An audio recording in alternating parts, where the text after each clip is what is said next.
बक्सर के राष्ट्रीय जनता दल के सांसद माननीय श्री सुधाकर सिंह जी के खिलाफ मैंने पटना के चीफ जुडिशियल मजिस्ट्रेट की अदालत में विगत मंगलवार को एक परिवाद पत्र मैंने दायर किया है।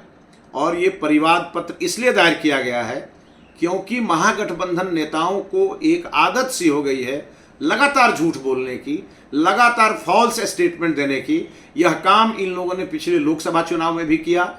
आदरणीय देश के प्रधानमंत्री माननीय मोदी जी के बारे में इन्होंने गरीब गुरबों के बीच में जा करके यह बयान दिया, लोगों के मन में एक डर बैठाया कि मोदी जी तीसरी बार जीतेंगे तो संविधान बदल जाएगा, देश का चुनाव नहीं होगा। इस प्रकार का झूठ बोलने का इन लोगों ने काम किया और अब चुनाव बीत गया, उसके बाद भी इनके सांसद, इनके नेता इस प्रकार का बयानबाजी कर रहे हैं। और ठीक इसी प्रकार का बयान एक बक्सर के माननीय सांसद सुधाकर सिंह जी ने मेरे ऊपर दिया है और उन्होंने कहा है कि बक्सर में मैंने 12 करोड़ की ज़मीन खरीदी है।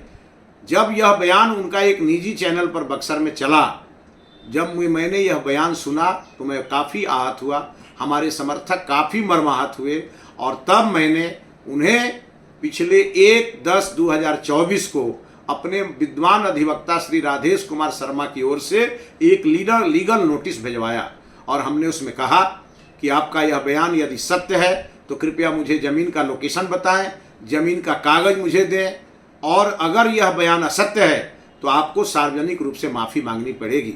मेरा 1/10/2024 को भेजा हुआ लीगल नोटिस उन्हें 5/10/2024 को भी मिला, साथ में मैंने ईमेल पर भी भेजा था और लेकिन आज तक उन्होंने कोई जवाब नहीं दिया।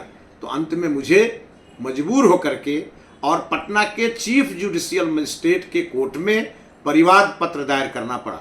और मैंने इसलिए परिवाद पत्र दायर किया है कि लोकतंत्र में झूठ का कोई स्थान नहीं है और ये लोग लगातार झूठ बोल रहे हैं।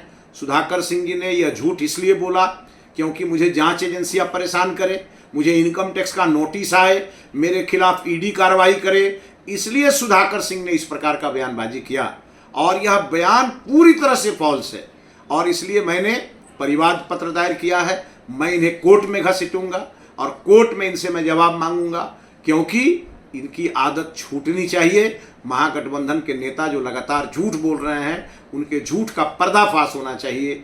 और अभी रामगढ़ में उपचुनाव हो रहा है, ये अपने भाई को जिताने के लिए प्रतिदिन झूठ बोल रहे हैं। इसलिए मैं चाहता हूं कि जनता की आंखें खुले और ऐसे झूठ बोलने के लिए जिन लोगों ने पार्लियामेंट में जाके शपथ लिया है, जो विधानसभा में शपथ लिए हुए हैं, ऐसे लोगों को एक सबक भी मिले। इसके लिए मैंने मानहानि का अपराध करने वाले माननीय सांसद सुधाकर सिंह के खिलाफ पटना के चीफ जुडिशियल मजिस्ट्रेट के कोर्ट में एक परिवाद पत्र दायर किया है और मुझे विश्वास है माननीय न्यायालय पर कि मुझे न्याय मिलेगा, इनका झूठ नंगा होगा और मेरा सत्य विजयी होगा।